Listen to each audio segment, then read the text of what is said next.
Salut à tous, c'est Pank d'Achano, bienvenue sur cette vidéo qui aujourd'hui va parler estime de soi et revenir un petit peu sur ce programme que vous pouvez avoir gratuitement bien sûr sur Achano MP3 Hypnose, sur l'estime de soi.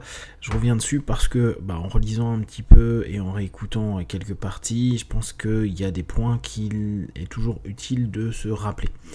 L'estime de soi, ça se construit petit à petit et il est vrai que parfois on peut avoir un ensemble d'expériences de par le passé qui pourraient nous dire je n'ai pas de valeur, je n'arrive pas à m'en trouver, etc. Et ce qui est intéressant, c'est qu'on estime une valeur.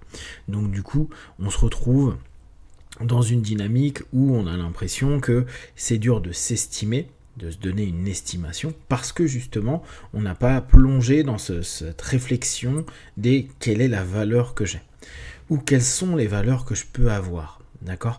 Donc, la valeur que je vais me donner, on pourrait se donner comme un prix, est-ce que je suis un diamant, ou est-ce que je suis un rubis, ou est-ce que je suis toute autre chose. Les valeurs, par contre, vous savez que c'est un ensemble d'éléments que vous allez constituer. Moi, la plupart du temps, je dis que c'est une croyance qui s'est cristallisée, qui est une croyance mère à un moment donné dans nos vies. Attention, les valeurs peuvent changer. Du coup, le questionnement à avoir, c'est se dire, je manque d'estime de moi. Mais ça sous-entendrait, je manque de prise en compte, de capacité à capter ma valeur ou mes valeurs. Et si vous dites, ouais, mais moi j'ai une mauvaise estime de moi, c'est-à-dire que vous sous-entendez que vous n'êtes pas capable de vous trouver des points positifs, des compétences, des capacités. C'est que derrière, vous êtes en train de vous dire, ma compétence à jauger mes capacités est nulle. Ça n'empêche en rien que vous avez des capacités. C'est valeur. Une valeur. Du coup, on pourrait se dire, c'est mon radar d'estime qui est un peu déconnecté. Ou mon estime, mon radar, ne voit que les valeurs négatives. Si on prend un marché, une bourse, on pourrait se dire, je ne vois que les actions qui sont peu élevées ou qui se cassent la gueule. Par contre, je ne suis pas capable de voir les actions qui stagnent, voire qui progressent. Alors on pourrait simplement recadrer intellectuellement et tenter de le faire émotionnellement, de se dire, du coup, j'ai un manque d'estime de moi, c'est peut-être, soit mon radar marche pas du tout, donc je suis incapable de savoir là où les valeurs que j'ai, soit j'ai un radar qui déconne complètement et qui ne se fixe que sur le négatif. Ce qui se fixe sur le négatif, on le sait bien, en tout cas, on a une hypothèse qui est le biais de négativité. On a cette faculté à aller voir ce qui est négatif plutôt que voir ce qui est positif. Ok. Du coup, on peut revenir à nouveau sur notre questionnement. Ok, j'ai un manque d'estime de moi. J'ai un manque d'estime de moi. J'ai mon radar qui déconne. Et s'il déconne, je l'ai orienté que vers ce qui ne va pas. Et je ne vois que ça. Donc, je me focalise sur un élément qui est automatiquement faux. Parce que même si vous êtes tout pourri sur plein d'aspects, je vous assure que vous avez des éléments qui sont positifs. Et on va même aller plus loin, la plupart du temps, alors ça c'est plus un feedback que moi je fais régulièrement en cabinet et sur lequel je travaille avec les personnes, c'est de dire ce que tu penses être un de tes défauts, si on le réexploite différemment, ça devient une qualité. Je prends l'idée tout bête de je suis un mec qui fait des fixettes, je fixe sur des trucs, j'arrive pas à m'enlever de la tête telle ou telle chose, ok. Du coup, ça sous-entend que tu es quelqu'un qui est capable de te focaliser, voire de t'hyper-focaliser sur quelque chose. Oui, c'est vrai. Je ne pense qu'à ça, je ne fais que ça. Ok. Donc, en gros, tes fixettes sont problématiques parce que, à un moment donné, ça t'a apporté des problèmes. Je sais pas sur quoi tu te fixes, mais je sais pas. T'es un gamer, c'est top, hein, tu peux être gamer, mais ouais, mais j'arrive plus à les taffer. Ok, bon, là, ça devient chiant.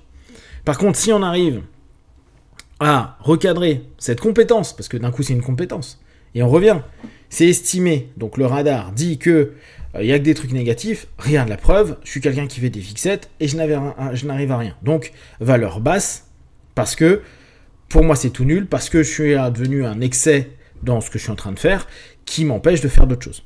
Ok. Les addictions, etc. Ouais.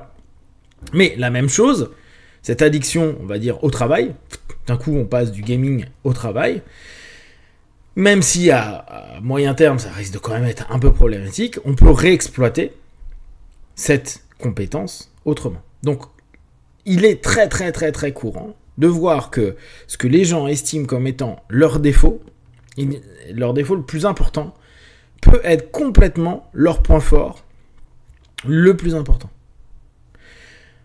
Pourquoi ? Parce que la notion d'exploitation de nos compétences est parfois très mal faite. J'ai peur de tout, donc j'ai mon estime qui est mais j'arrive à rien parce que j'ai peur de tout. Donc ça veut dire quoi ? Que j'anticipe tout. Ok, donc j'ai une compétence, une capacité à anticiper énormément de choses. Oui.